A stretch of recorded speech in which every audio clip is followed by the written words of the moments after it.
Alors, au cours de ce soir, il est l'Unishmat Chaim Yosef Ben Shlomit, Raphaël, Léoli Nishmat, Hamoud Ben Adara.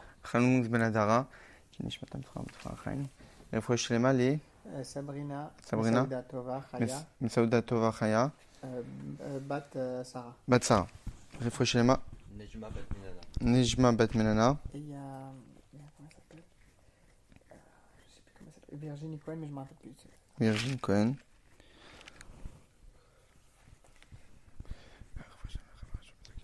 Alors, la paracha de cette semaine, c'est la paracha de Shmini. Dans cette paracha, on traite de tout ce qui concerne la cacheroute. Donc, quels sont les animaux cachers qu'on a le droit de consommer, quels sont les animaux non cachers qu'on n'a pas le droit de consommer. Donc, il y a les règles liées aux quadrupèdes, qu'on croit qu'il faut manger des animaux qui ruminent et qui ont les sabots fendus. Et ceux qui n'ont pas les deux, ou ceux qui ont seulement un des deux, ils sont inaptes à la consommation. Ce n'est pas cacher pour un juif de pouvoir les consommer. Il y a aussi les critères des poissons. Il faut qu'un poisson ait des écailles et des nageoires. S'il a des écailles, il a forcément des nageoires. Alors, s'il a des nageoires et il n'a pas d'écailles, il n'est pas cacher. Pour les volatiles, il y a une liste de volatiles qui sont interdits à la consommation et une liste de volatiles qui sont permis à la consommation. Très bien. Dans la paracha, bon, évidemment, il y a tous les rampants, tout ça, tous les reptiles qui sont évidemment pas cachers. Dans la paracha, à un moment donné, il y a un verset qui nous dit que, donc voici les choses qu'on n'a pas le droit de consommer. Venez tam temba, et si vous les consommez, alors vous deviendrez impurs. Les chachamim remarquent que le mot venitam temba, normalement en hébreu le mot tamé, impur, c'est avec un aleph. Tête, même aleph. Et là, le mot venitam temba, il n'y a pas de aleph. Et les chachamim, nous sages dans le Talmud, dans le traité Yoma, nous dit de là, qu'en réalité, on peut en déduire qu'à vera metam temet libo chez la dame, qu'une faute, eh bien, bouche, en hébreu, le mot tamé, sans l'aleph, il vient du mot toum, boucher. Qu'en réalité, une avera, lorsqu'un juif transgresse un interdit, il bouche son cœur. Et c'est ça qui est marqué velotitamu baem, et vous ne rendrez pas impurs en consommant des aliments non impurs. Venitam temba, et vous serez impurifiés, mais qu'on peut aussi traduire que vous boucherez, que en consommant des mets interdits, eh bien vous bouchez votre cœur. Ça veut dire qu'en réalité, il ne faut pas croire que manger n'a aucun effet sur nous-mêmes. C'est quelque chose de physique, ça aura un effet physique. Non. À partir du moment que Dieu a décidé que tels aliments sont aptes à la consommation et d'autres non, ça voudrait dire qu'en consommant ce qui est inapte, il y a une influence spirituelle sur la personne qui les consomme. Comme le rabbi explique souvent dans les sikhot, qu'en réalité, lorsque la Torah nous donne les deux signes dont j'ai parlé tout à l'heure, le fait de ruminer et le fait d'avoir les sabots fendus, ce sont des signes qui indiquent aussi comment un juif peut être pur. Le rabbi explique par exemple que le fait d'avoir les sabots fendus, ça signifie quoi? Ça signifie qu'il n'y a pas de blocage avec le sol. Les sabots, c'est ce qui fait, c'est les pattes de l'animal qui touchent le sol. Lorsqu'il est fendu, ça veut dire qu'il y a un trou entre le ciel et le sol, puisqu'il est fendu. Le fait qu'il y ait un trou entre les deux montre que le juif doit toujours créer un lien entre le spirituel et le matériel. Et pas qu'il n'ait pas les sabots fendus, donc c'est fermé, il n'y a pas de lien entre le ciel et la terre, donc il n'y a pas de lien entre le spirituel et le matériel.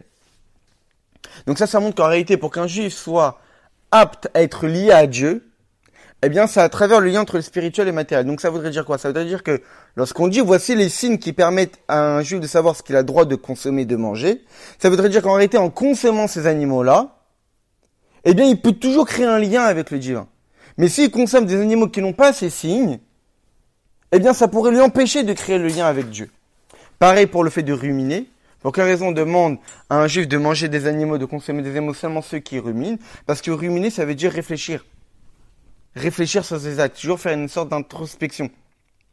Et en réalité, c'est ça qui permet à un juif d'avancer, de toujours avoir un regard critique sur ses mauvaises actions, de réfléchir ce qui a été fait dans le passé, des choses qui seraient améliorées, des choses qu'il faudrait arrêter de les faire, et pouvoir avancer. Un juif qui ne fait pas cet effort-là de regarder sur son passé et d'essayer de réfléchir sur soi-même, de faire une introspection et de prendre des décisions pour l'avenir, il ne pourra pas s'attacher à Dieu. Parce que Dieu attend de nous de pouvoir tout le temps avancer. La fameuse parabole que un juif, il ne peut pas rester statique. Un juif qui reste statique, c'est comme quelqu'un qui monte en montagne. Tu restes statique, tu tombes. Soit tu continues à chaque fois d'avancer, et donc là, à ce moment-là, tu avanceras. Mais si tu t'arrêtes, tu recules. Ça n'existe pas de rester statique dans le divin, dans le spirituel. Soit on avance, soit on recule. Et donc cette idée, à chaque fois, de ruminer sur ses actes, sur ses paroles, sur ses pensées, ça permet à un juif de pouvoir continuer à créer le lien avec le divin. Donc on voit qu'en réalité, en consommant des aliments cachers, eh bien ça permet de toujours permettre de créer le lien avec Dieu, et consommer chazé shalom des mets qui ne sont pas cachers, eh bien ça empêche le juif de créer un lien avec Akadosh Baruch Hu. Au point même que le rabbi précédent, le rabbi Yosef Yitzhak, dit qu'une personne qui consommerait du lait non surveillé, donc on sait très bien qu'il y a le Chalav Israël, du lait qui est surveillé avec la Teuda, avec la Shgacha, où c'est bien surveillé par un rave, et il y a du lait qui n'est pas surveillé par un juif. Eh bien, le rabbi précédent dit que si malheureusement un juif mangerait du lait qui n'est pas surveillé, eh bien, ça pourrait créer des doutes dans la croyance en Dieu.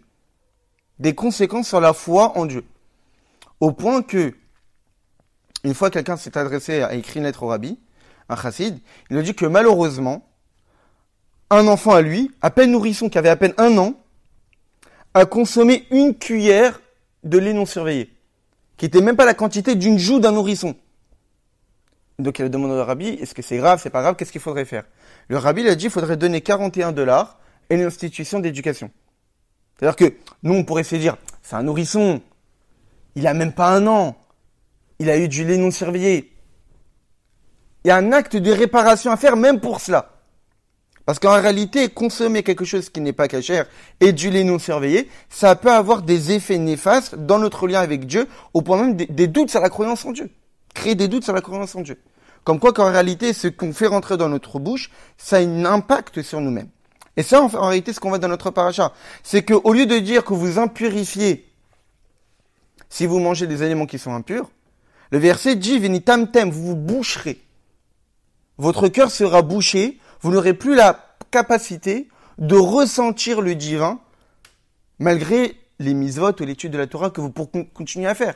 Eh bien, vous ne ressentirez pas d'effet spirituel, divin, positif sur vous-même. Après avoir dit ça, le rabbi, dans ses mamans, dans ses discours, il a dit en 56, il rapporte un enseignement du rabbi, l'Admor Azaken, le premier rabbi de Lubavitch, qui parle en réalité de ce qu'on appelle Timtum Alev et Timtum Amoir, qui va être tout le sujet de ce soir.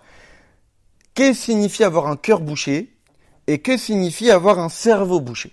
Ça veut dire qu'en réalité, les actes malheureusement, les mauvaises actions qu'on peut commettre dans notre quotidien ont un effet sur notre cœur et ont un effet sur notre cerveau. On va essayer de voir la hiérarchie de gravité. Est-ce que d'abord le cœur est bouché? Est-ce que d'abord le cerveau est bouché? Quand est-ce qu'on voit qu'on est dans une situation la plus grave possible? Ou peut-être là, il faudrait utiliser des solutions plus importantes? On va voir. Et donc, l'Admor Azaken nous dit qu'avoir un cœur bouché, c'est comme si que notre cœur devient comme de la pierre. On sait très bien que le cœur, c'est quelque chose qui est malléable. C'est de la chair. C'est tendre. On a un cœur de chair, on n'a pas un cœur de pierre. Un cœur, c'est un organe qui bat tout le temps, qui montre qu'il est vivant. De la pierre, c'est quelque chose qui est statique. Quand on regarde la pierre, on se demande s'il y a véritablement une quelconque trace de vitalité à l'intérieur. Alors certes, dans nos textes, on nous dit que tout ce qui existe a de la vitalité. Mais le minéral, la pierre, c'est statique, ça bouge pas, ça reste. Si quelqu'un n'interviendrait pas sur cette pierre-là, elle resterait comme ça, éternellement. Et donc, en réalité, parfois, que Dieu nous en préserve, un juif peut arriver à un état où son cœur devient comme une pierre. Où il n'y a aucune marque de vitalité en lui. Qu'est-ce que ça veut dire? Ça veut dire que même si un juif avec sa tête, il réfléchit sur le divin. Il comprend la Torah. Il réétudie la Torah. Il va à des cours de Torah. Il étudie lui-même de son côté. Il réfléchit sur la grandeur de Dieu. Mais malgré cela, le cœur n'est pas à l'écoute de cette étude. Normalement, qu'est-ce qui est marqué dans la Torah? Veyadata ayom, vashevota elevavecha. Tu connaîtras en ce jour et tu l'installeras dans ton cœur. Ça veut dire que notre étude a pour but pas juste de rester théorique. Quand on étudie, c'est pas juste de se dire, ah oui, j'ai compris la Torah, j'ai compris plus ou moins la grandeur de Dieu. Non. Le but, c'est que ça a un effet dans notre cœur. Le but, ça a un effet dans nos actes. Le but, ça a un effet dans nos sentiments. Ça a un effet dans notre relation avec Dieu. Ça nous pousse à vouloir nous rapprocher de lui. Eh bien, parfois, on peut tout à fait comprendre la Torah. Étudier la Torah, s'intéresser, mais ça n'a aucun effet. Dans un autre livre de Chassidut, le Sha'arei Teshuvah de l'Admor Mitzvah, le deuxième rabbi de Lubavitch, il dit que les gens pensent que si une personne ne change pas, ou que si dans le cœur, il n'y a pas eu de ressenti, c'est que forcément j'ai mal compris. Non. En réalité, il est tout à fait possible d'avoir compris, mais que ça n'a eu aucun effet. Et il rapporte comme preuve, c'est que parfois on ne fait pas forcément une grande réflexion sur le divin. Il suffit juste d'avoir un souvenir de ce qu'on a étudié il y a quelques années. Rien qu'un souvenir d'une étude, d'un cours, ça peut avoir un effet immédiat. Alors qu'on n'a pas eu énormément de réflexion. Donc on voit que ça ne dépend pas forcément de la qualité de la réflexion. Mais ça dépend est-ce que le cœur est réceptif ou pas. Et donc il est tout à fait possible qu'une personne peut étudier correctement, mais que ça n'a aucun effet, le cœur ne se réveille pas, parce que le cœur est comme de la pierre. Qu'est-ce que ça veut dire? Le David HaMelech, il dit dans Tehillim, il dit « Velibi chalal bekirbi » et mon cœur est vide à l'intérieur de moi. Alors généralement, cette phrase-là de « Velibi chalal bekirbi » que David HaMelech affirme, généralement on l'associe au tzadikim. Qu'est-ce que ça veut dire qu'on l'associe au tzadikim? C'est qu'on sait très bien que dans notre cœur, il y a le tsara, il y a le mauvais penchant. Et David HaMelech dit que son cœur était vide.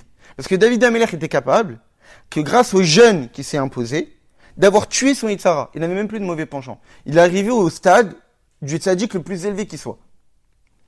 Mais le rabbi ici nous dit qu'en réalité, cette phrase-là, à partir du moment qu'elle a été dite dans les télim, dans les psaumes, et donc les psaumes ne concernent pas qu'une catégorie de juifs, concernent tous les juifs. Donc il y a une interprétation de ces versets qui concerne tous les juifs, pas uniquement les tzaddikim. Parce que arriver au stade de tuer son mauvais penchant, ça ne concerne pas forcément tous. C'est peut-être réservé à une élite. Mais le fait que ces versets-là est mentionné dans Tehillim, c'est que ça, il existe une interprétation de ces versets qui concerne n'importe qui d'entre nous.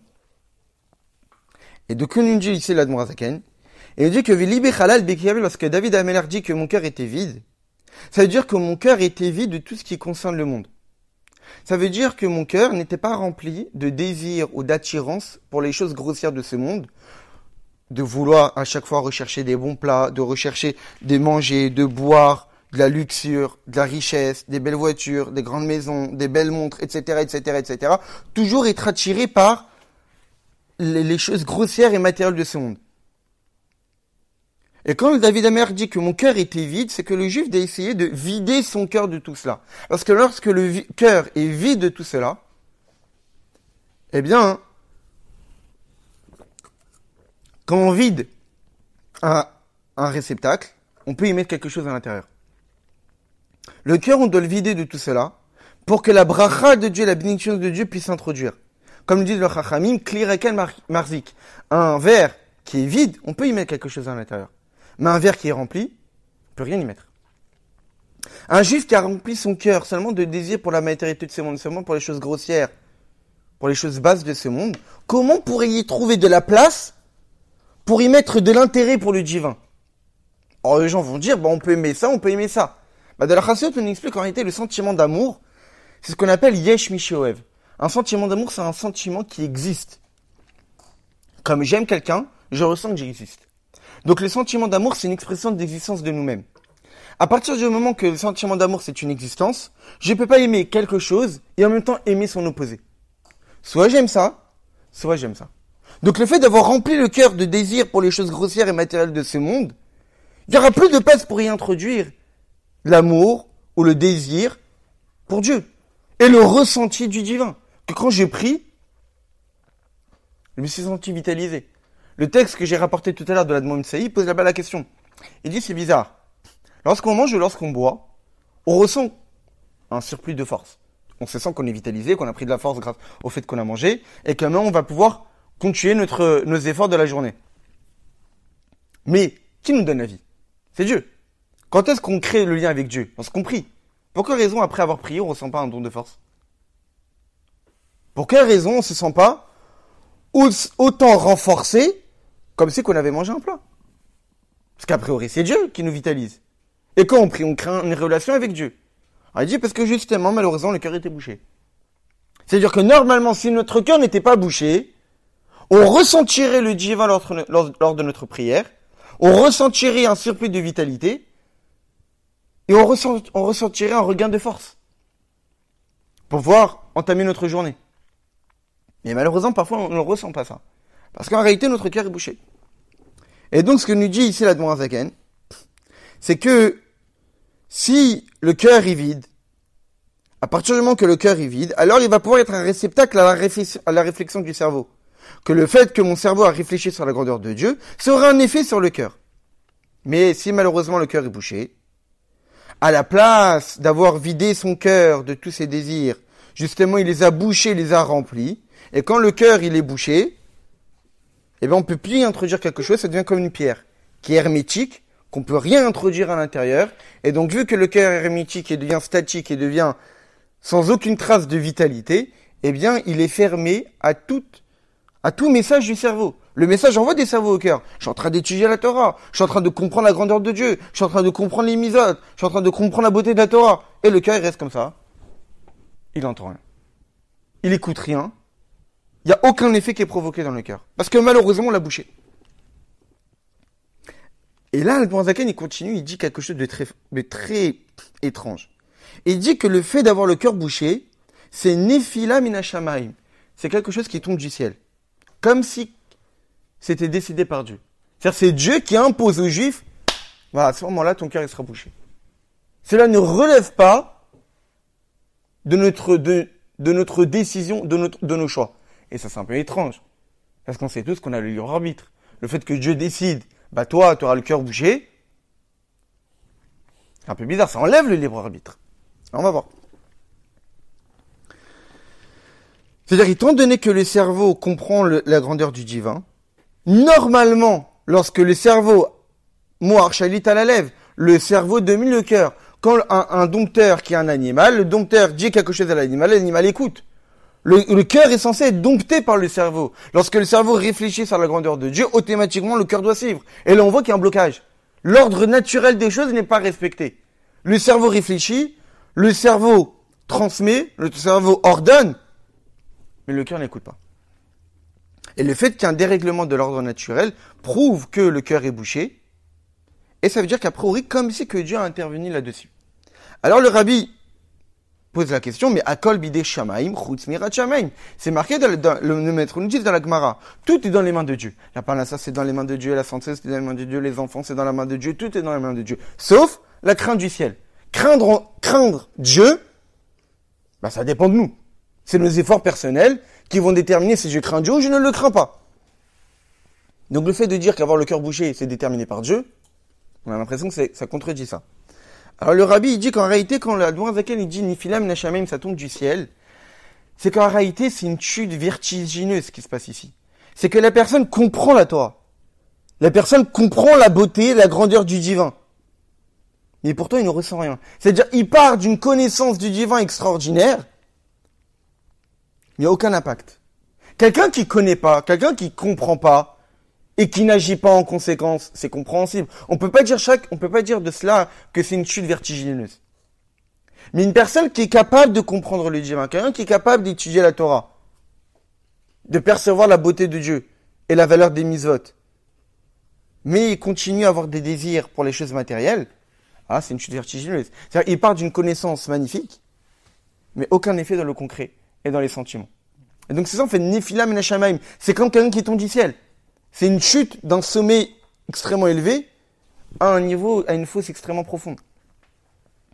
Mais pour autant, quand même, le rabbi garde l'interprétation première qu'on avait dit, que oui, ça tombe du ciel, comme si que Dieu avait décidé que, je vois que dans ta vie, tu as un peu exagéré dans les plaisirs de ces mondes, tu as un peu exagéré dans les grossièretés de ces mondes, je vois que tu es en recherche seulement de matérialité, donc a priori, le divin n'est pas si intéressant que cela pour toi, je te bouge ton cœur.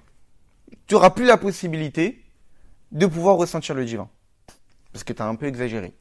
Mais, le rabbi dit, là où est le libre arbitre, c'est qu'il y a des moyens d'y remédier. Est-ce que tu vas emprunter ces moyens? Est-ce que tu vas faire l'effort pour en déboucher ton cœur ou pas? Là, il y a le libre arbitre. Des fois, Dieu peut décider de boucher le cœur. Mais est-ce que tu vas faire l'effort de le déboucher ou pas? Et là, il y a le libre arbitre. C'est-à-dire, en réalité, notre comportement du passé va pousser Dieu, d'une certaine manière, à agir, à réagir. Comme par exemple Paro. Paro qui a exagéré dans sa volonté de ne pas nous laisser sortir. Un moment de Dieu, qu'est-ce qu'il a fait? Il a endurci le cœur de Paro. Et de lui-même, Paro n'avait plus le choix sur est-ce que j'allais sortir le béni Israël ou pas. C'est Dieu qui a décidé. Au départ, c'était Paro. Mais comme il a exagéré, le Rambam nous dit que des fois, Dieu peut intervenir dans le libre arbitre et empêcher la personne de vouloir faire le bien parce que malheureusement, il a trop exagéré. Mais non, c'est évident qu'il y a toujours la possibilité d'y remédier. Mais des fois, Dieu peut forcer la chose pour dire qu'à un moment donné, tu as poussé le bouchon un peu trop loin. Le bouchon. Donc là, on t'a bouché complètement le cœur. Mais on te laisse quand même la possibilité de retransformer ton cœur en un cœur charnel, malléable, qui va pouvoir ressentir le divin. Alors maintenant qu'on a compris que dans notre quotidien, il est tout à fait possible d'arriver à ce stade, d'avoir le cœur bouché, quels sont les moyens qu'ils nous ont donnés pour voir justement régler ces problèmes-là. Alors le Rabbi nous dit qu'il y a plusieurs conseils qu'on peut donner à quelqu'un qui malheureusement est concerné par ça, du manque de ressenti du divin, que quand il étudie la Torah, il n'a pas le cœur qui tremble, que quand il prie, il n'a pas cette flamme. C'est froid, c'est mécanique. Il fait des actes, il réfléchit, mais il n'y a aucun effet derrière. Alors au départ, le Rabbi, il rapporte un enseignement du Zohar, qui est rapporté dans le Tanya, qui dit que si une personne, il est marqué dans le Zohar, qu'une personne qui va allumer un feu avec du bois, on voit que le feu ne prend pas. Eh bien, le Zohar dit que pas forcément il est nécessaire d'utiliser un plus grand feu, mais peut-être qu'il faut couper le bois en de plus petites brindilles, en de fines tranches de bois, et là, le feu va mieux prendre. Qu'est-ce que ça signifie, spirituellement? Que Goufa delo salikbe neora denishmata, que si un corps ne s'enflamme pas de la lumière de la neshama, nous ce dont on parle depuis tout à l'heure que le cœur est bouché, mais va techilne veinaer, alors on le brise. De la même manière que du bois qui ne prend, on n'arrive pas à le brûler pour que le feu puisse prendre, eh bien on casse le bois en petits brindilles pour que le feu puisse apparaître. Eh bien lorsqu'un cœur ne ressent pas la lumière de la neshama qui rayonne en lui, on brise le corps. Alors ça veut dire quoi briser le corps? Évidemment, on va pas se frapper. On n'est plus dans une époque où, justement, le Baal Shem Tov a toujours dit que le corps est un outil pour servir Dieu. Ce n'est pas un ennemi, c'est un outil. Donc se frapper, c'est faire des mortifications. Ce n'est pas ça la voie pour s'attacher à Kadosh Baruch Hu. Alors qu'est-ce que ça veut dire le briser? Alors dans Zaken de l'Etania nous dit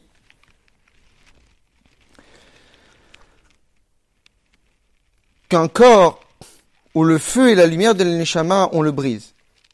Qu'est-ce que ça signifie? Neored nishmata, la lumière de la neshama, ça veut dire que la lumière de la neshama et l'intellect que la neshama fait rayonner sur le corps ne rayonnent pas à ce moment-là et ne dominent pas la grossièreté du corps.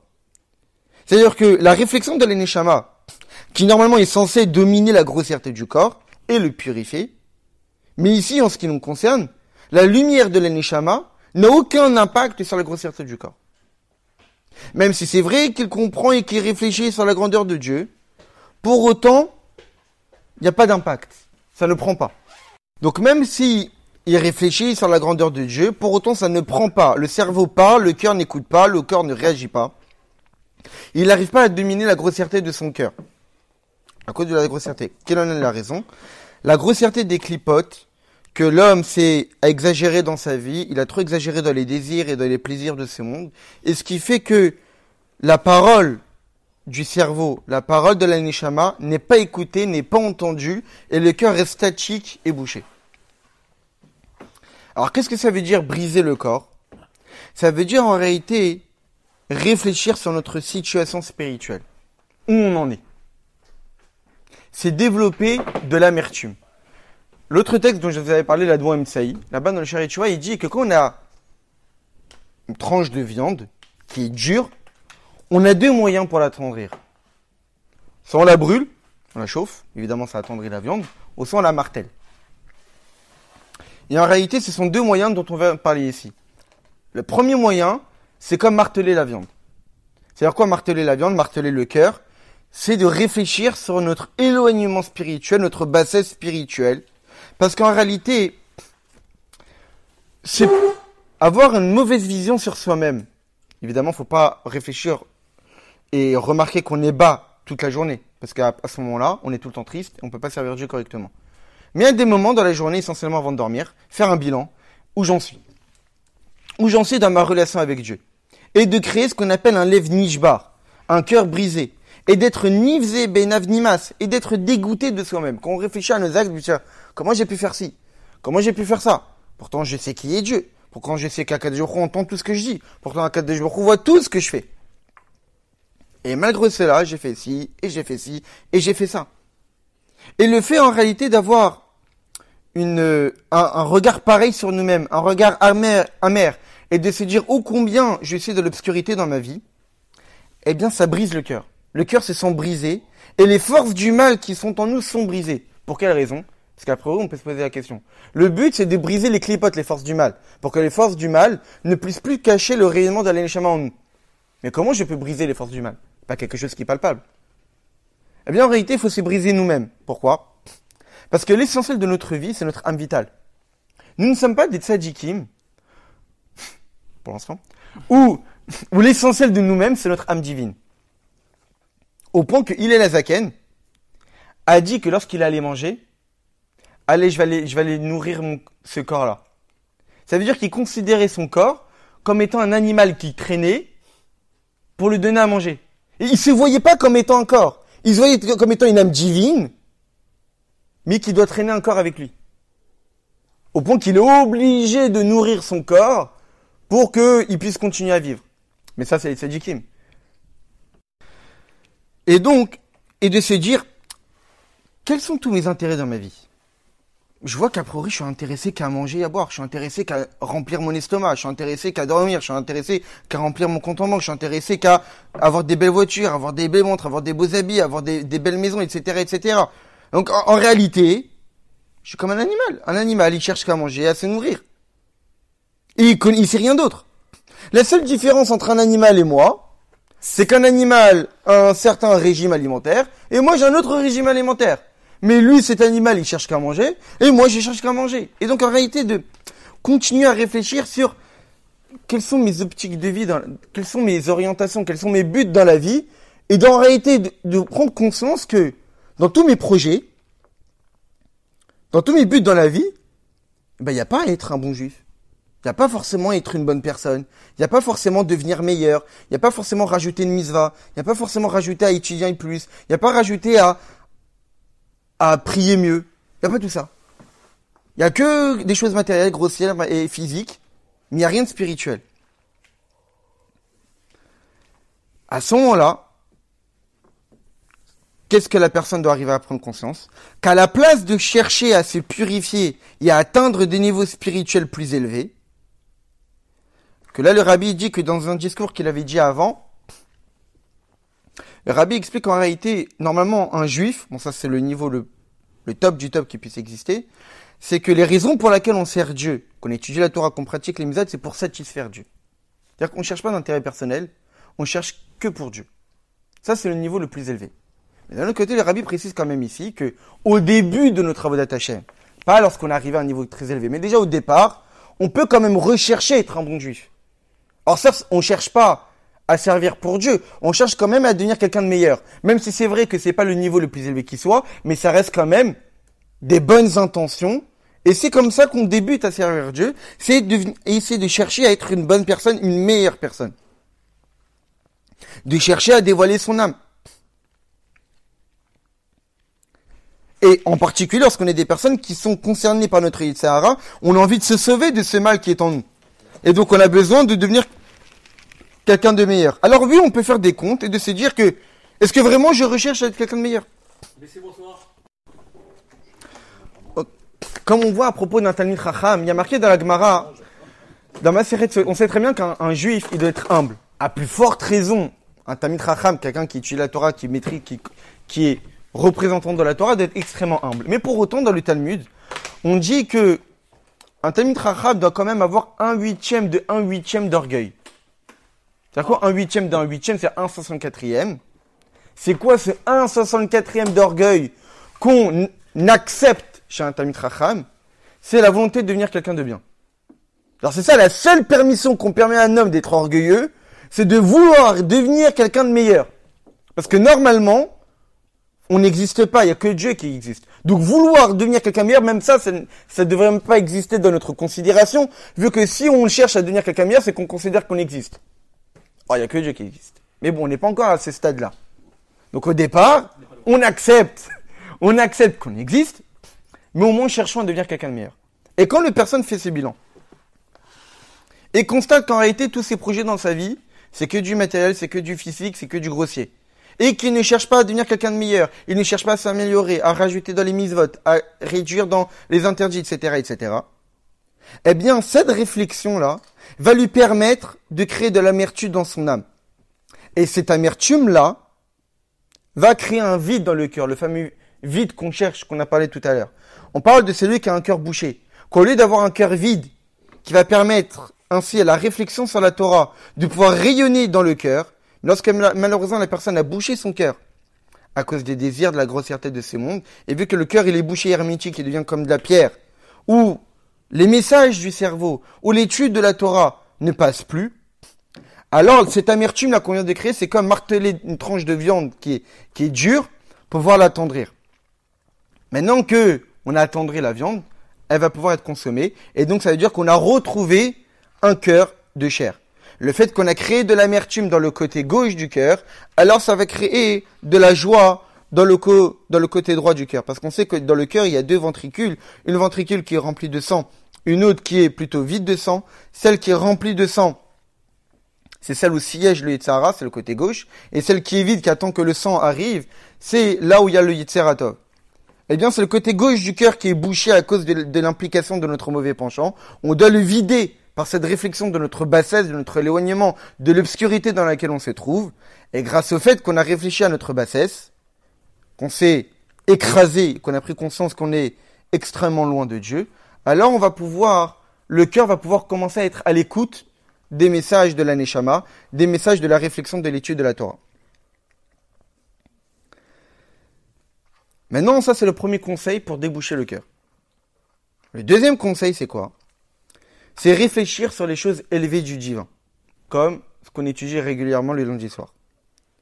À partir du moment où notre cerveau réfléchit sur Dieu et comprend ces notions-là, comprend ces sujets du divin, la grandeur de Dieu, la beauté de notre Neshama, le fait que Dieu a tout créé, le fait que nous sommes insignifiants face à lui, etc. Mais c'est vrai que le cœur est bouché. Mais le cerveau fonctionne toujours. Le cerveau comprend toujours la Torah. Le cerveau comprend toujours les notions du divin. Donc lorsqu'il réfléchit sur l'extraordinaire grandeur de la lumière infinie de Dieu, eh bien par un surplus de lumière, eh bien ça fend le cœur. De la même manière que là, c'est la deuxième méthode pour attendrir de la viande. Tout à l'heure, on a dit marteler la viande. Mais la deuxième méthode, c'est la brûler, la chauffer. Chauffer de la viande, ça l'attendrit. Eh bien, la deuxième méthode, c'est la lumière de la Torah. La lumière de la Torah va fendre le cœur de pierre qu'on a et l'ouvrir et lui permettre d'être à l'écoute des messages, les messages du cerveau, les messages de la Neshama. Parce que tellement que la Torah est forte, tellement que les notions de Chassidut, des secrets de la Torah sont forts, que même un cœur de pierre ne tient pas devant ça. Donc des fois, il y a des sujets de la Torah qui n'arrivent pas à passer, mais plus le sujet est profond, plus les lumières, plus les notions sont tellement profondes et élevées spirituellement, que le cœur, qui jusqu'à maintenant est insensible, commence à trembler. Commence à se dire là, quand même, il y a une lumière qui se dévoile, qui est assez importante, et que malgré le fait qu'il était bouché jusqu'à maintenant, il va pouvoir commencer à être plus ou moins à l'écoute. Parce qu'en réalité, la connaissance de Dieu, c'est la clé du cœur, de pouvoir réparer ses midotes, ou moins, tout au moins, de réparer ses émotions, tout au moins, de manière à pouvoir maintenant continuer à servir Dieu dans la pensée, dans la parole et dans l'action. C'est-à-dire que certes, tu n'as pas été capable de changer tes sentiments, parce que comme c'est expliqué dans le Tanya, changer ses sentiments, ne plus vouloir désirer le mal, c'est dur. Voire peut-être des fois, c'est le combat de toute une vie. Mais au moins d'être capable d'avoir un effet sur la pensée, sur la parole et l'action, ça oui. Jusqu'à maintenant, c'était bouché. Mais au moins, par ces dévoilements de lumière divine extraordinaire de l'étude des secrets de la Torah, ça peut avoir un effet. Pourquoi pas jusqu'à toucher les émotions. Mais au moins, tout au moins, la pensée, la parole et l'action. Il y a encore un autre conseil, c'est quoi? De lire la Torah. Lire des Tehillim. Lire des Tehillim, lire des mots de Torah, pas forcément les comprendre, les lettres. Lire le Chumash, lire les Tehillim, comme on va les dire après. Ça veut dire lire des mots de Torah, des lettres de la Torah, comme on l'avait étudié une fois sur la paracha de Noach. Comme Dieu dit à Noach, il dit rentre dans la Teva. Rentre dans la Teva pour te protéger des yeux du déluge. Le mot Teva en hébreu c'est une arche, mais le mot Teva en hébreu c'est dire aussi un mot.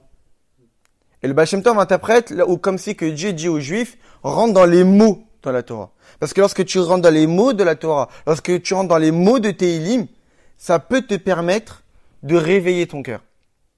Au point que même, c'est au nom d'un des maîtres de la Chassidoute, qui nous dit que si on connaissait la valeur des Tehillim, et les effets que ça peut avoir sur notre cœur, notre neshama et dans les mondes spirituels, on ne s'arrêterait jamais d'en dire.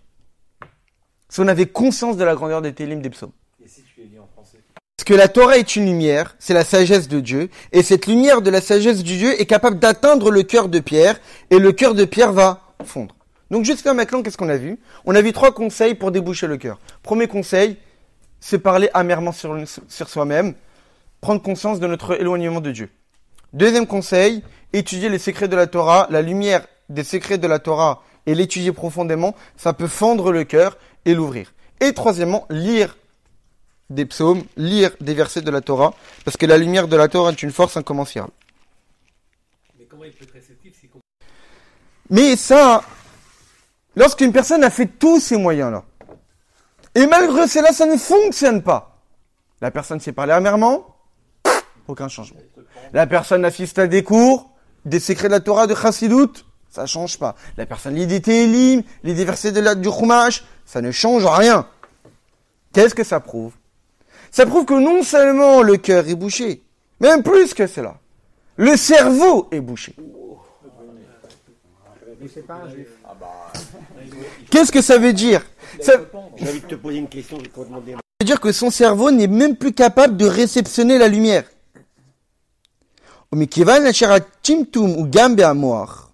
Étant donné que maintenant, le fait que le blocage est aussi au cerveau, alors tous les conseils qu'on a dit plus haut ne sont plus utiles.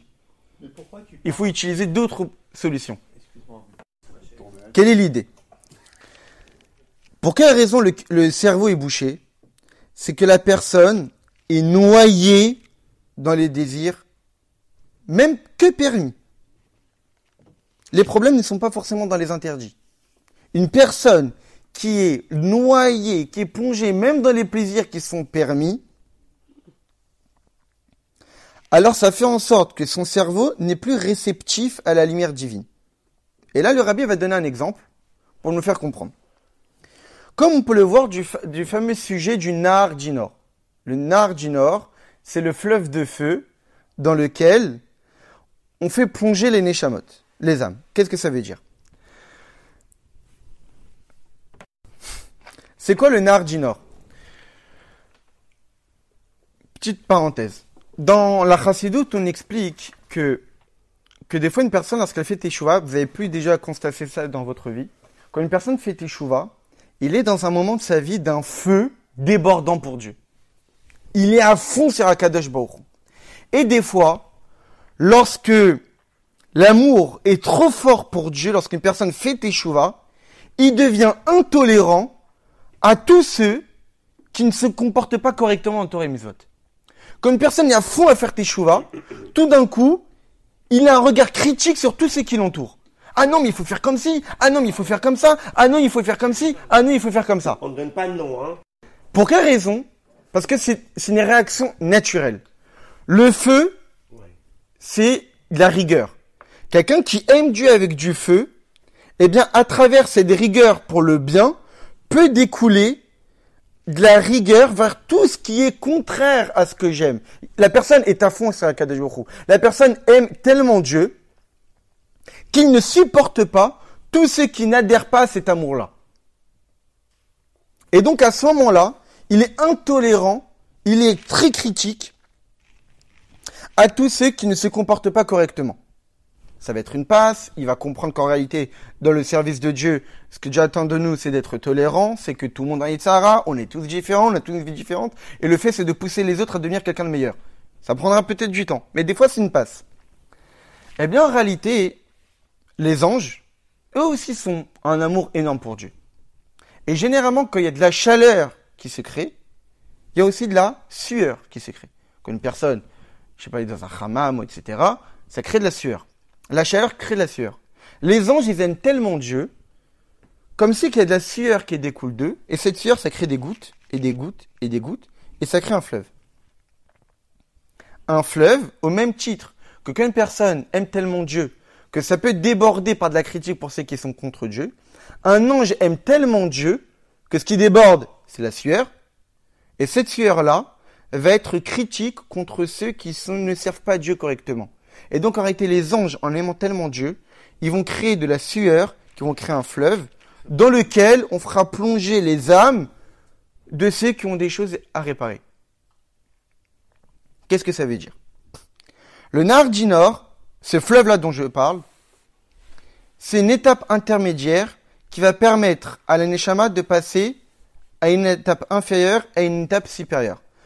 On sait très bien qu'après ce monde-ci physique, on passe au Gan Eden, au monde spirituel. Le problème, c'est que lorsque la Neshama quitte ce monde, elle a des souvenirs de sa vie physique. Et ces souvenirs de sa vie physique vont faire blocage à la possibilité de pouvoir connaître les plaisirs divins du Gan Eden. Donc, tant que subsistent les souvenirs de ce monde physique, eh bien, elle ne pourra pas accéder au Gan Eden.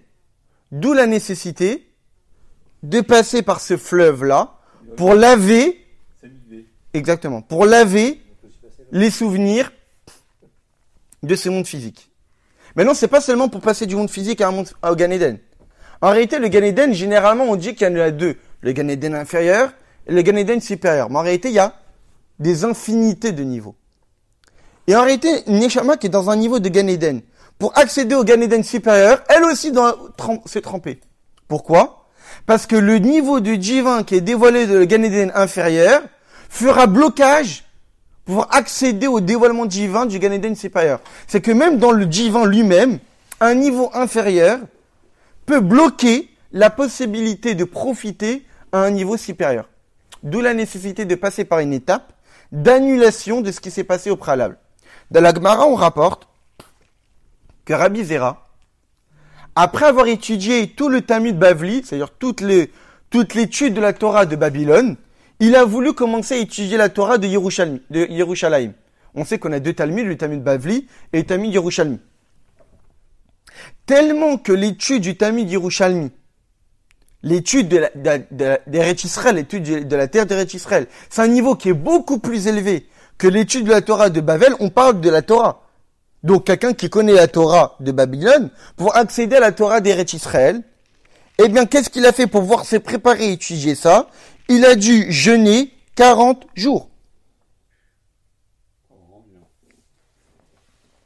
Il a dû faire énormément de jeûnes pour pouvoir oublier, pas oublier vraiment, je sais plus ce que j'ai étudié, non.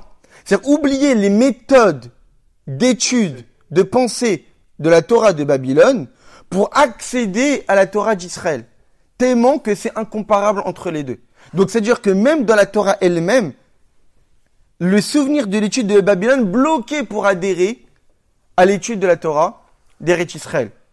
On comprend d'autant plus que quand une Neshama quitte ce monde physique, que la vie physique peut être un blocage pour le rayonnement divin du Gan Eden.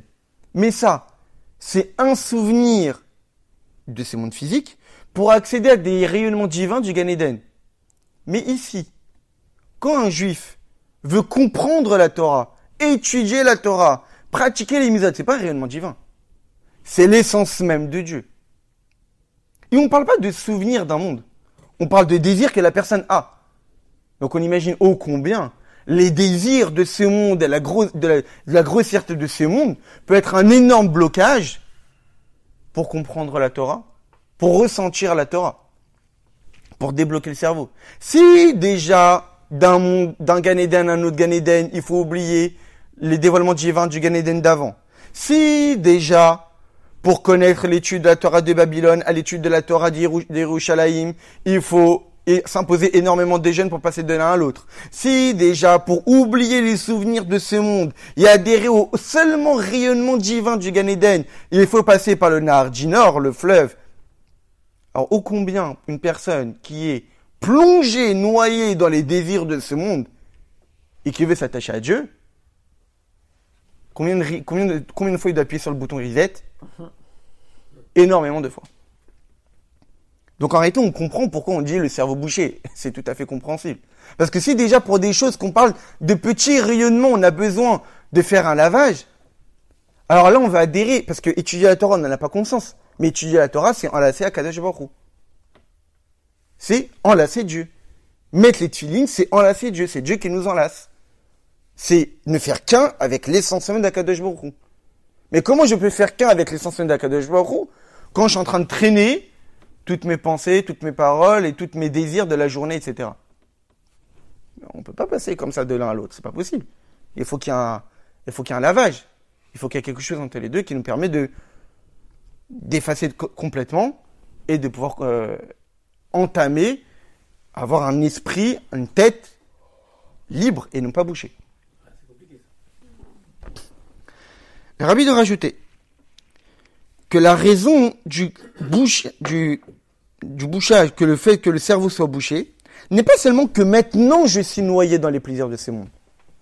Même quelqu'un qui n'est plus noyé, il a arrêté d'être trop investi dans les plaisirs de ce monde. Ça, c'était dans le passé. Mais même ça, c'est problématique. Parce qu'en réalité, un désir, même si c'était dans le passé, subsiste. Quelqu'un il désirait certaines choses grossières ou matérielles dans sa vie à un moment donné. Et il a arrêté grâce à Dieu, il est passé à autre chose. Mais ces souvenirs-là de la personne que tu étais avant restent. Aujourd'hui, tu es une nouvelle personne. Mais cet état que la personne était dans le passé, elle subsiste, elle reste toujours. Elle n'a pas disparu. Concrètement, elle n'est plus là. Mais elle est toujours là dans le passé. Qu'est-ce que tu as dit ? Continue. On était là. Mais même lorsqu'une personne actuellement n'est plus noyée dans les désirs, mais malgré cela, à Tahava, le désir qu'il a eu dans le passé, peut toujours le perturber, l'empêcher de profiter des dévoilements de lumière divine de son âme. Que même si maintenant, il ne ressent pas ces désirs-là. Mais malgré cela, en réalité, ces désirs-là restent cachés. Et donc, le cerveau n'est toujours pas réceptif au dévoilement de lumière de son âme. On peut lui donner un exemple. Comme quelqu'un qui étudie un traité de Gemara. Il étudie un traité de Gemara, il le maîtrise. Après cela, il veut commencer à étudier un autre traité. Ce traité qu'il avait étudié dans le passé, il reste toujours dans sa tête. Pas aussi fraîchement que quand il était en train de l'étudier, mais ça reste toujours. Ça reste toujours dans notre capacité de souvenir. La preuve, c'est qu'à n'importe quel moment de ma vie, je serai capable de me souvenir des petits passages de ce que j'ai étudié il y a quelques années. Donc même si actuellement je ne suis pas investi à étudier ces traités-là, évidemment que c'est pas du tout de la même manière que comme j'ai étudié dans le passé, mais on peut pas dire que le traité a disparu de ma tête. C'est pas parce que je me suis arrêté d'étudier ces traités-là que tout d'un coup il n'existe plus. C'est pas parce qu'une personne a arrêté de désirer certaines choses que ces désirs-là qui ont eu lieu dans le passé a été éradiqué. Il y a toujours un souvenir. Et ce souvenir-là peut faire blocage. Oui, mais dès lors que... Et donc, puisque ces désirs-là restent, alors, Enoklikla les Gilouï Or Eloki, le cerveau n'est plus réceptif au dévoilement de la lumière divine, et c'est ça qui est la raison du blocage du cerveau. Alors, quel est le conseil, quelle est la méthode pour pouvoir s'échapper de ces blocages du cerveau? Alors là, on va aborder une notion qui est la notion du kafakela. C'est quoi le kafakela? C'est le mouvement giratoire de l'âme. Qu'est-ce que ça veut dire? Le rabbi rapporte un texte du Sefer Ikarim. Le Sefer Ikarim, c'est un livre du Rav Yosef Albo. C'est l'un des livres fondamentaux du judaïsme, des piliers comme le Guide des Égarés, comme le Kuzari qu'on avait déjà étudié, de pensée juive, des principes de la Torah. Quels sont les principes fondamentaux? La récompense, la punition, qu'est-ce que Dieu attend de nous, c'est quoi la foi, etc. Et il y a évidemment un chapitre qui parle de récompense et punition. Il parle de la souffrance et de la punition de l'âme. Lorsqu'un homme, dans sa vie, donc là je lis directement dans le Sefer Ikarim. Lorsqu'un homme dans sa vie, il a poursuivi les désirs et la matérialité de ce monde, et son âme s'est séparée de la pratique de la volonté de Dieu, et donc il s'est habitué, l'âme s'est habituée aux actes naturels du corps, qui est tout le contraire de sa nature. Il y a la nature du corps et la nature de l'âme. Mais malheureusement, le corps a donné une habitude à l'âme de devoir se familiariser au désir du corps et de ne plus se familiariser à son propre désir, le désir de l'âme, qui est de faire la volonté de Dieu.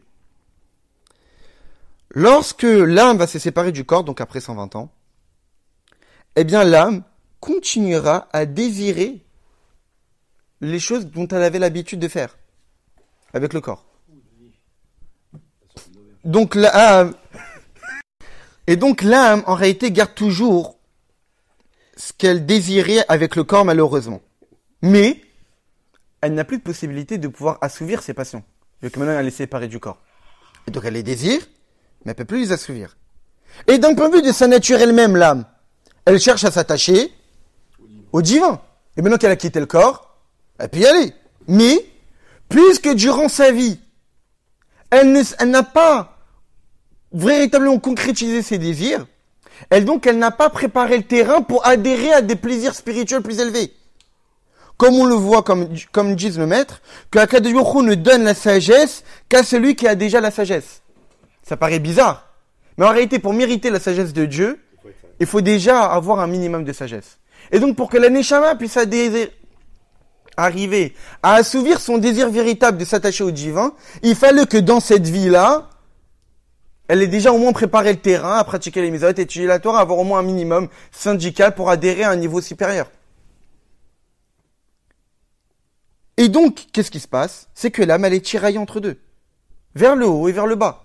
À la fois, elle est attirée vers le bas, parce que pendant toute sa vie, elle était attirée par le bas, mais elle peut pas assouvir parce qu'elle est plus dans le corps.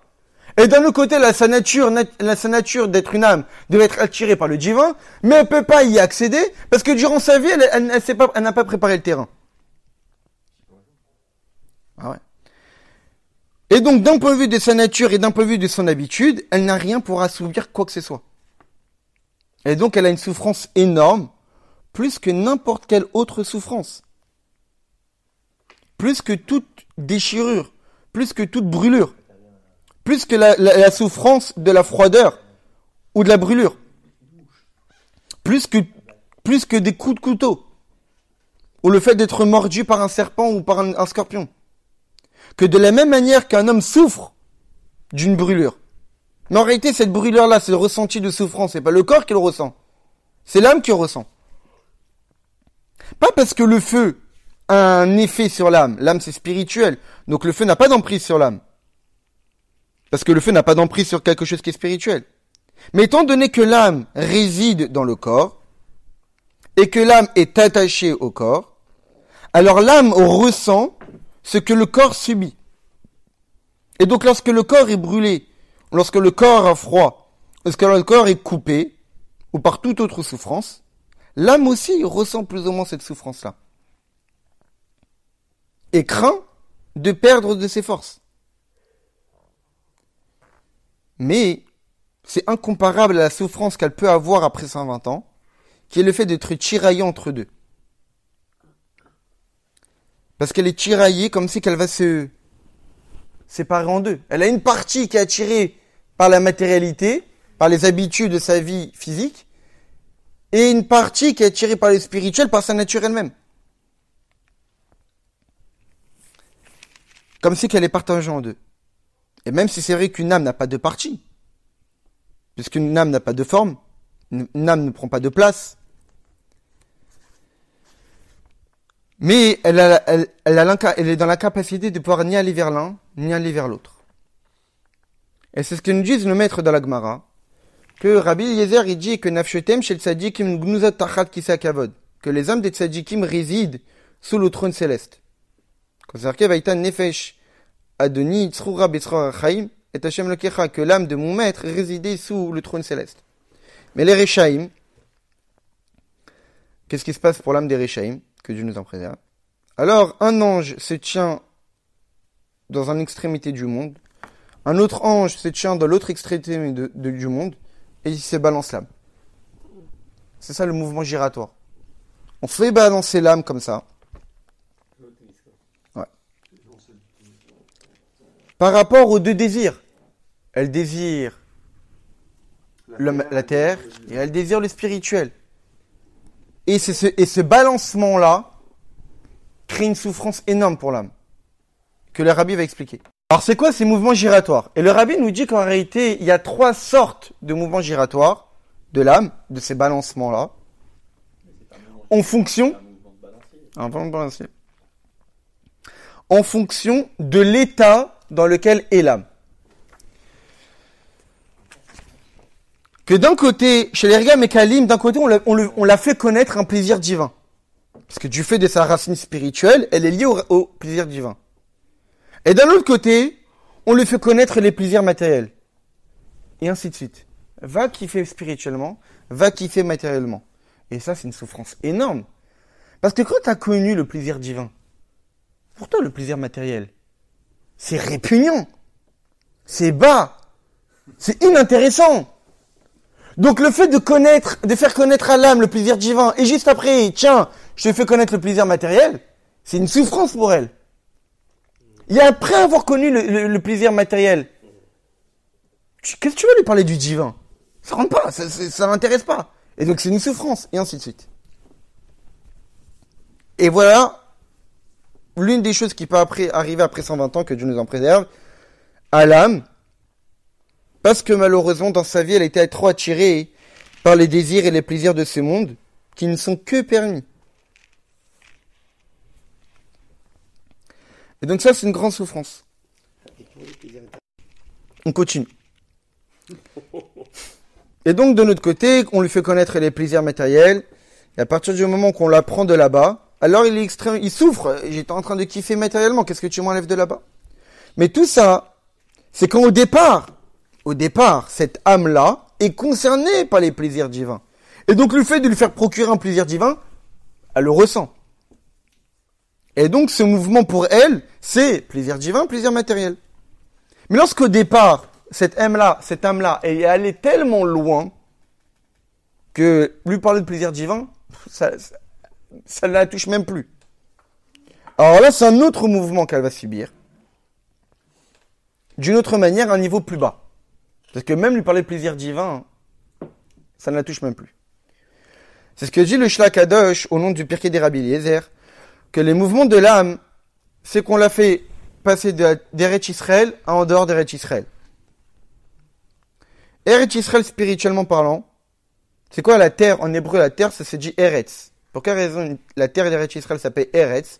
Parce que chez Ratzta la Sod Ratzon Kona, parce que la terre d'Eretz Israël, c'est une terre qui Ratzta, qui veut faire la volonté de son créateur, qu'elle court la route, qui veut courir pour faire la volonté de son créateur.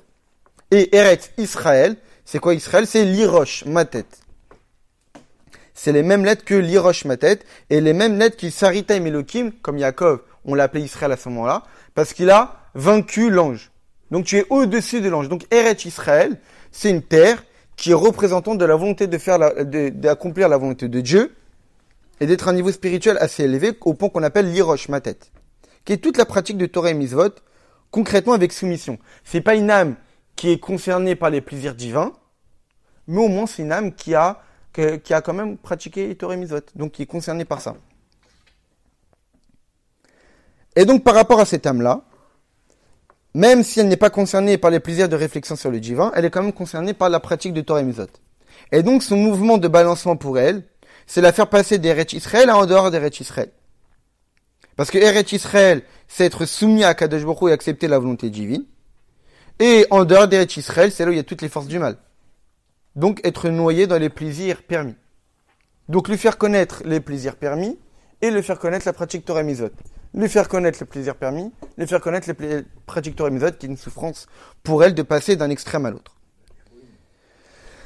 Mais maintenant, une âme qui est même pas concernée par Eretz Israël spirituellement, qui est même pas concernée par la pratique de Torah et Mitzvot. Alors là, le mouvement de balancement est à un niveau encore plus bas. C'est qu'on le fait passer d'un extrême à l'autre extrême du monde. Nord-sud. On fait balancer l'âme comme ça, du nord au sud du monde. Sans passer par la cage d'île. Et comment il se prépare? Il va attendre. Ah. Et donc, le nord et le sud, c'est comme si qu'on fait passer par un entonnoir. La largesse, l'étroitesse, largesse, étroitesse. Voilà ce que l'Al-Neshama, ce que l'âme subit pour ce troisième niveau encore beaucoup plus bas. Mais tout ça, c'est quand le blocage du cerveau est à cause de l'exagération de plaisirs permis. Mais lorsque que Dieu nous en préserve, on arrive à des plaisirs interdits, des désirs interdits. Alors là, à ce moment-là, ça ne suffit plus qu'à Fakela. Qu'à Fakela, ce mouvement-là n'est plus suffisant. Mais il faut Gehinnom. Pourquoi? Gehinnom. Tout ça, c'est avant Gehinnom? Et donc, lorsque malheureusement, il y a eu des interdits qui ont été transgressés, alors là, il faut passer par le Gehinnom. Le Gehinnom, c'est le lavage de l'âme pour pouvoir accéder au Gan Eden. Pourquoi cette différence? Parce qu'en réalité, les plaisirs permis, étant donné qu'ils ne sont pas interdits, parce que c'est quoi assour, interdit? Assour en hébreu, ça veut dire prisonnier. C'est ça ce que ça veut dire. Assour, interdit, ça veut dire prisonnier. C'est-à-dire les choses qui sont interdites, ils sont prisonniers des forces du mal qu'on ne peut pas utiliser pour servir Dieu. On ne peut pas manger du cochon pour avoir la force pour aller étudier la Torah. Ça n'a pas de sens. On peut pas, ah oui, j'ai fait le CO2, j'ai volé n'importe quoi, je vais donner à la Zdaka. Ça n'a pas de sens. Terrible, c'est que des Et donc, assour, prisonnier, ça veut dire qu'on ne peut pas utiliser pour la Kdusha. Donc, quand on avait dit tout à l'heure qu'une personne qui est noyée dans les plaisirs permis, eh bien, c'est comme de la poussière qui tombe sur l'âme. Et donc, lorsqu'on a un habit qui est poussiéreux, on le secoue. Et c'est ça, en fait, le mouvement de l'âme. L'âme, il y a eu énormément de poussières qui sont tombées sur elle à cause des plaisirs permis. Alors, on va la secouer, comme on secoue un habit, pour enlever la poussière. Et ça suffit. Mais lorsqu'une personne transgresse à l'interdit, c'est pas de la poussière, c'est une tache. Et une tache sur un habit, tu peux le secouer, elle partira pas. Alors, il faut utiliser une méthode plus forte, qui est le Gehinnom. Que Gehinnom, Gei, ça veut dire une fosse. Ça veut dire à travers le Gehinnom, on va créer une fosse dans l'âme. On va créer un clic-qui-boule. Comme un réceptacle vide, qui maintenant va être capable de pouvoir réceptionner la Kdusha, comme on l'avait dit. Que jusqu'à maintenant c'était bouché. Et pour enlever cette tâche et pour enlever ce blocage-là, on va le faire entrer dans le Gehinnom pour créer une fosse, qui est une souffrance énorme pour l'âme, pour enlever la tâche, que Dieu nous en préserve. Maintenant, Et après? Bah voilà, après, alors, évidemment que c'est marqué dans les textes que des fois Dieu, il aime tellement un juif qu'il veut pas l'envoyer au Gehinnom. Alors il envoie des épreuves dans ce monde. Et c'est marqué, le Ramban, il dit, Nachmanide, il dit que les 70 ans de souffrance de Eïov, c'est celui qui a le souffert le plus, Job. C'était quelqu'un qui était un grand juste, et que Tzara est allé voir Dieu, Il a dit, je te promets, parce que Dieu, il était en train de louer Job de son comportement. Et lui, Sarah, il a dit, oh, pour moi, le top du top, c'est Abraham Avinu. Arrête de louer Job. Parce que si je m'occupe de lui, on va voir s'il va tenir. Alors Dieu lui dit, bah vas-y. Éprouve-le. Et donc, il est tombé malade, il a perdu toute sa richesse, il a perdu ses enfants, etc., etc., etc. Des souffrances horribles que Job a pu subir. Eh bien, le Ramban dit que 70 ans de souffrance au même niveau que Job, donc 70 ans c'est toute une vie, ce n'est pas un moment de souffrance du Guéhinom. Ça vaut même pas un moment. Donc quand on te dit qu'à la place du Guéhinom, des fois Dieu envoie des épreuves dans ce monde, on ne dit pas amen aux épreuves. C'est évident. Il faut jamais en demander et jamais en réclamer. Que Dieu nous donne jamais d'épreuves et jamais de Guéhinom, avec les deux jeux. Il y a des moyens.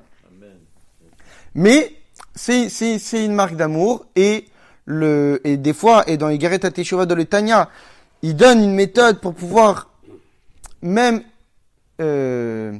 éviter les épreuves.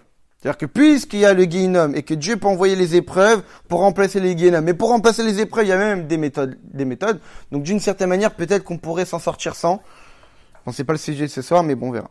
En tous les cas, ici le rabbi nous dit que pour enlever maintenant le Tzimtum Hamoach, le blocage du cerveau dans notre service de Dieu. Ça, on a dit, c'est pour l'âme, après 120 ans. Mais non, mais aujourd'hui, quelqu'un, il a le cerveau bloqué.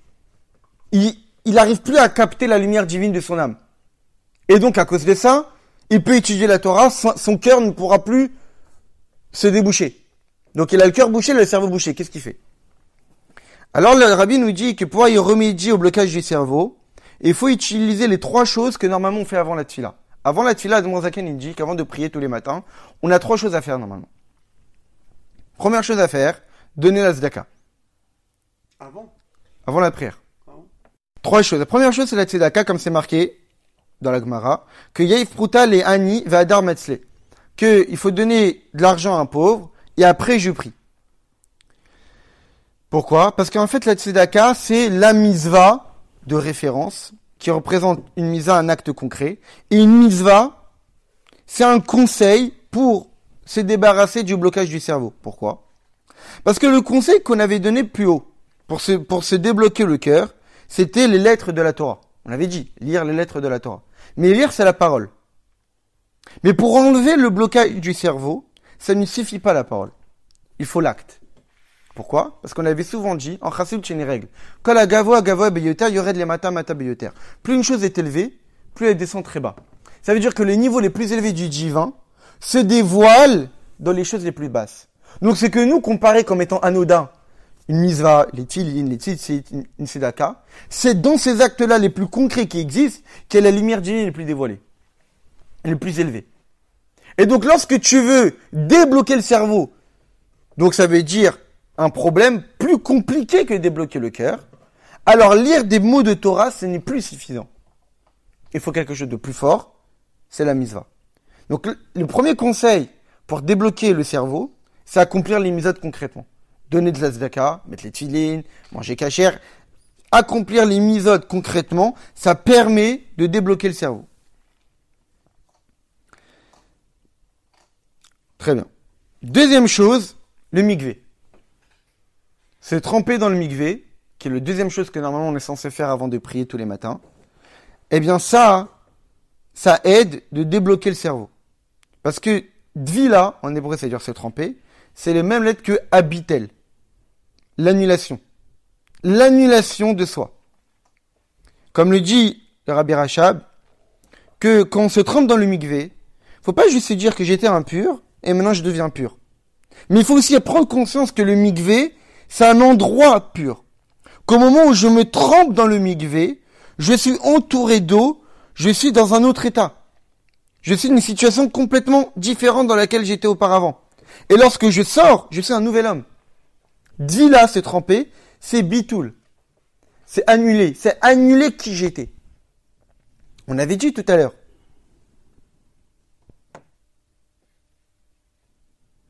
On avait dit tout à l'heure que le souvenir des désirs bloquait le cerveau. Et donc, tant qu'il y avait le passé, ça empêche le cerveau de se débloquer. Donc il faut annuler qui on est. Il faut faire table rase.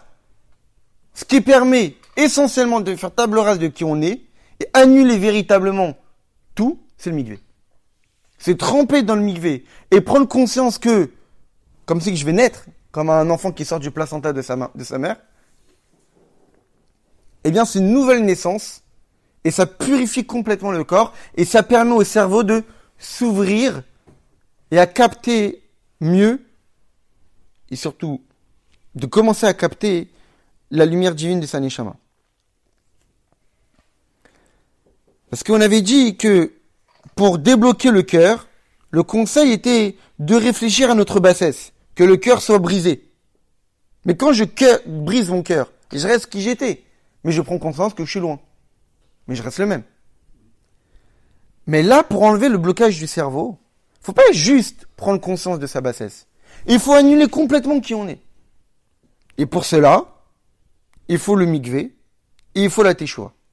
La teshuva, ça annule complètement qui on est. C'est devenir un nouvel homme. Au point que, comme le dit le Rambam, que la personne est capable de dire que c'est une autre personne qui a fait ses fautes. C'est plus moi. C'est pas moi dans le passé. Si tu dis que c'est moi dans le passé, c'est que c'est toujours toi. Non. Ce n'est plus moi, c'est une autre personne.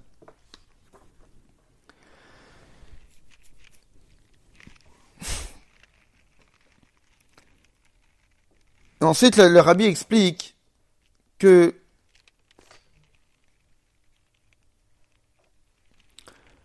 pour le blocage du cœur, on comprend en réalité que malheureusement la personne, pourquoi elle a été bloquée dans le cœur, c'est parce qu'il n'a pas fait d'effort pour se raffiner, pour évoluer dans Torah et Mitzvot.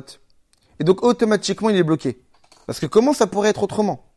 Si une personne s'étonne, ah oui c'est bizarre, j'arrive pas à ressentir l'étude de la Torah, j'arrive pas à ressentir la prière. Mais comment tu peux être étonné de la situation dans laquelle tu te trouves quand tu sais très bien que malheureusement dans ton quotidien tu fais pas d'effort pour devenir un bon juif ? C'est tout à fait normal. Tant qu'une personne ne fait pas d'effort pour s'améliorer, pour se raffiner, pour se purifier, c'est tout à fait normal que malheureusement il y a le mouvement inverse. T'es totalement bouché.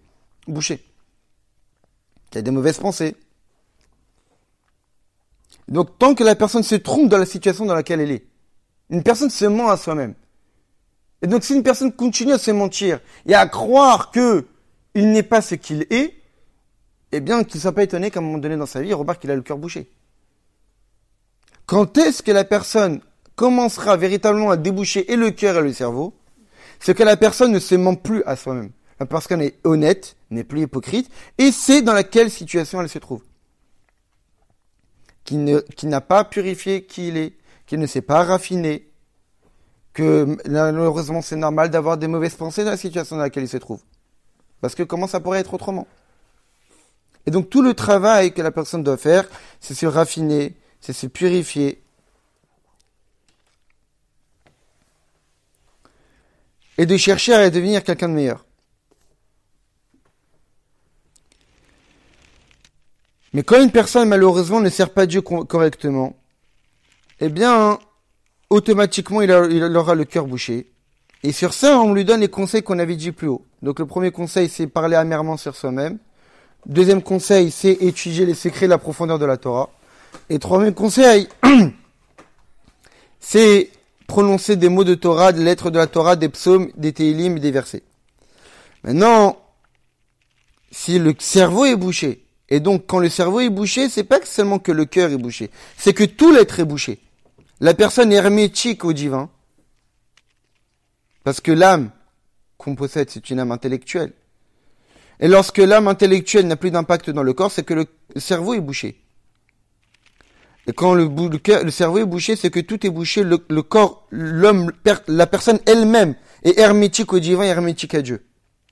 Alors ça ne suffit plus les conseils qu'on avait dit plus haut, mais il faut changer complètement en enlevant le blocage du cerveau. Et l'idée essentielle, c'est quoi ? C'est que même si c'est vrai que la vérote bouche le cœur de l'homme, mais lorsqu'on est capable de dévoiler une lumière divine extrêmement élevée, alors on est capable de se changer soi-même, de devenir une nouvelle personne et d'annuler complètement tous les blocages. Donc ce qu'on a compris, c'est quoi ? C'est qu'un homme doit réfléchir souvent à faire un bilan sur son état. C'est que déjà on a compris qu'en réalité manger pas cachère ça bloque. Ne pas croire que manger c'est une chose et être un bon juif, c'est autre chose. Ce qu'on mange, ça nous change. Manger cachère, c'est être un juif cachère. Manger pas cachère, ça crée des blocages dans la relation avec le divin. Mais c'est non seulement dans le manger, mais ça concerne aussi toutes les fautes. Et il faut pas se dire que c'est seulement dans les interdits qu'il y a des blocages qui sont provoqués, mais même dans l'exagération des plaisirs permis, il y a des blocages, comme on l'a dit, parce qu'être trop dans la matérialité, comment je peux rentrer dans le divin? Alors des fois, ça peut bloquer le cœur. Quand il y a seulement le cœur qui est bloqué, il y a 3 conseils. C'est parler amèrement, prendre conscience de notre bassesse et de l'obscurité dans laquelle on se trouve. Étudier les secrets de la Torah, la lumière de la Torah, ou prononcer des psaumes quotidiennement, régulièrement, des paroles de Torah. Si ça fonctionne pas, c'est que le problème est plus grave et plus profond, c'est que le cerveau est bouché. Lorsque le cerveau est bouché, alors là, il y a d'autres conseils qui sont accomplir les mitzvot concrètement, qui sont le mikvé, et que là, le rabbi n'a pas rapporté, mais en réalité, c'est donner sa vie pour la Torah, c'est vraiment se dévouer corps et âme pour la Torah. Et dans le Hayom Yom, on avait parlé tout à l'heure du Kaf Hakela, le mouvement de l'âme. Dans le Hayom Yom, on donne un conseil, comment on peut éviter ce balancement-là de l'âme. Il dit dire des paroles de Torah, de Mishnah, de Tanya par cœur. Être capable de réciter des mots de Torah, des Tehillim, de Tanya ou de Mishnah par cœur, une assez grande partie assez quotidiennement, ça permet d'éviter les souffrances du Kaf Hakela, donc du mouvement de l'âme. Et aussi, autre chose dont on n'a pas parlé ce soir, c'est Chibut HaKever, le rétrécissement dans le cercueil. Donc les souffrances du corps dans le cercueil. Donc ce soir, c'est pas très... L'idée essentielle, c'est quoi? C'est de se dire qu'il faut faire des efforts, il faut réfléchir sur soi-même, prendre conscience, est-ce que j'ai le cœur bouché, est-ce que le cerveau bouché, et utiliser les méthodes dont on a parlé ce soir. Avec l'aide de Dieu, tout sera débouché. On ressentira Dieu, on s'attrachera à Kadosh Baruch Hu, et Kadosh Baruch Hu nous récompensera pour tout ce qu'on fera.